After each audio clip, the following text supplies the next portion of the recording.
Estamos na Semana Nacional de Trânsito e o principal objetivo desta data é conscientizar cada vez mais a população sobre os cuidados básicos que todo motorista e pedestre deve ter no trânsito.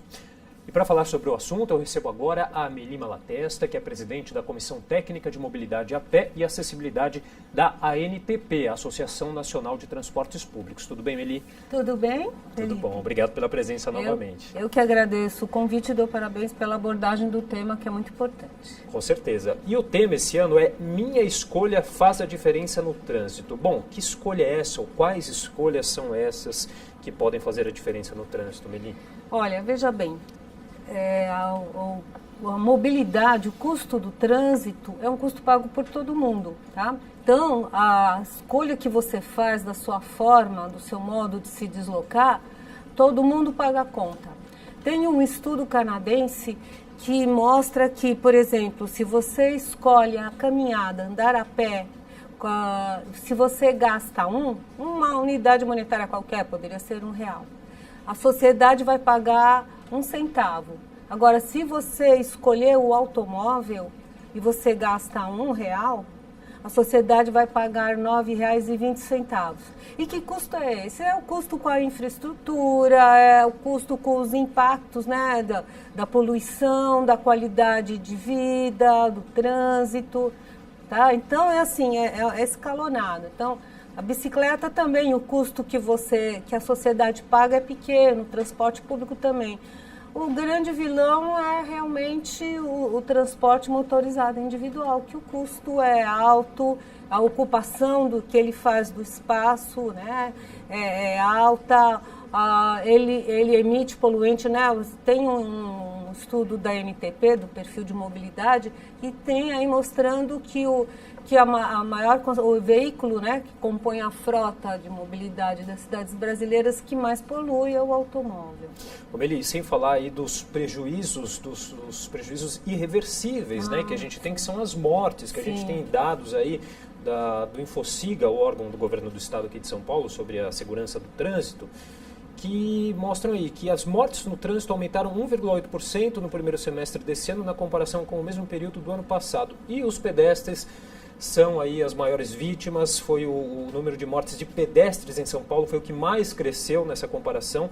No primeiro semestre do ano passado foram 208 mortes e agora em 2017, no primeiro semestre, 248, um aumento aí de 19%. Enfim, o pedestre continua sendo, então, a grande vítima dessa loucura que a gente vive no trânsito, né? O pedestre sempre foi a maior vítima do trânsito, isso em todas as cidades brasileiras, São Paulo muito mais. E se a gente pensar, a cidade ela não é feita para quem anda a pé, né? Então você tem uma divisão muito injusta, tanto do espaço da caminhada, se a gente vê e as nossas ruas, as nossas avenidas, né, é uma proporção muito pequena que fica para as pessoas que caminham. Tanto onde tem volumes grandes ou volumes pequenos de pedestre, mas a calçada é sempre estreita. E na hora também de você enfrentar o fluxo nas travessias, também os nossos semáforos dão muito pouco tempo para as pessoas atravessarem. Já tem estudos atestando isso, né? E realmente você tem que ter todo esse cuidado. Reduzir também a velocidade. O impacto da velocidade é uma coisa muito problemática, né? Porque quando o veículo está numa velocidade maior, a reação dele perante uma travessia, uma mudança de semáforo, é uma coisa muito mais difícil, né? A gente teve aí uma tragédia que aconteceu na semana passada, da escolar que foi atropelada na calçada, enquanto aguardava o semáforo, de um veículo que não conseguiu frear a tempo. E aí, assim, se dá tão pouco valor à vida humana que, em vez dele optar por prejudicar o carro dele, ele jogou o carro na calçada e matou uma pessoa. Então, a vida humana vale menos do que o prejuízo material. Talvez porque nós nunca fomos, e a situação continua assim, nunca fomos preparados para ser pedestre, né? Apesar de todos, a princípios, serem pedestres, né? Mas a gente, o próprio sistema mostra isso para a gente, né? Com certeza, a educação de trânsito é importante.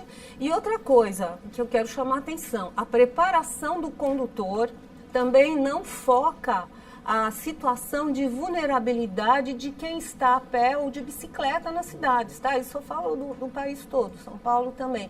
Então, se você passa num processo de formação de condutor, você aprende uma série de coisas, mas eu te garanto, falo com tranquilidade, que nenhuma autoescola dá um grande enfoque para isso. Então, o nosso condutor, ele está totalmente despreparado, apesar da lei exigir e ele ser obrigado a cumprir a lei, o Código de Trânsito, né, que coloca o pedestre como o mais vulnerável, o mais prioritário, que todos têm que resguardar a integridade do pedestre.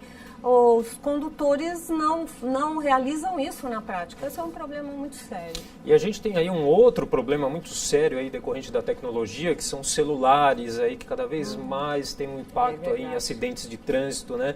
Apesar da multa para quem dirige ao celular ser considerado uma multa, uma infração gravíssima, aí, multa de R$ 293, a gente vê que cada vez mais acontecem acidentes com pessoas que estão distraídas com o celular ao volante e também é um risco para o pedestre, que pode ser uma vítima dessa situação, mas o pedestre muitas vezes também está ali distraído com o celular, o que também é muito preocupante, né? Ah, sim, com certeza. Na semana passada eu li uma entrevista com o diretor de trânsito da Espanha, Pere Navarro, que a Espanha conseguiu uma façanha de ter uma redução substancial no número de acidentes graças a uma campanha, né, intensiva, que envolveu também várias ações, entre elas a fiscalização do condutor infrator.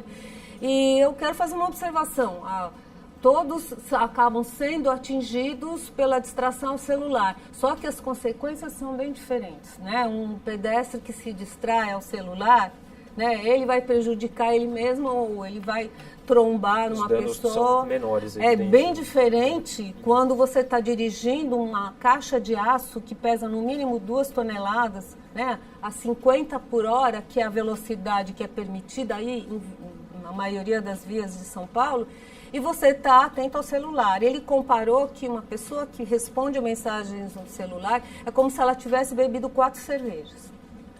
Realmente. Então, aí a consequência é muito mais grave. Então, o problema com o celular, com o pedestre, é uma coisa que merece atenção, mas muito, muito mais com o condutor, com o motorista que se distrai ao celular. Uhum. Agora, de forma bem breve para a gente finalizar, Mili, claro. A gente teve aí, agora em junho, a aprovação da lei, o Estatuto do Pedestre. É uma lei que tem uma contribuição muito importante da sociedade civil organizada, de autoria do vereador Pólice Neto, né, e coautoria de vários vereadores também da casa, e que trabalha nessa questão aí da mobilidade a pé, adequação de calçadas, praças, áreas públicas. É uma outra questão que não pode ser deixada de lado, com certeza. Né?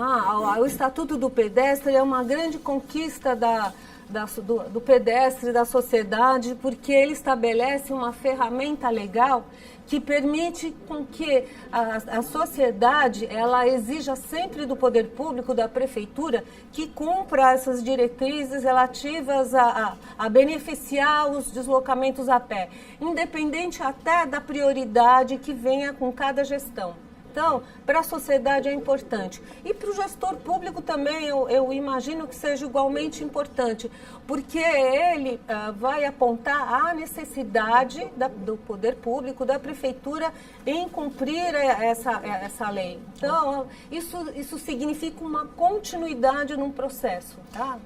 Ok, todos ganham com que a gente isso. tem uma semana bem esclarecedora, que é importante. Né? Meli, muito obrigado pela participação. Muito obrigada a você, Felipe.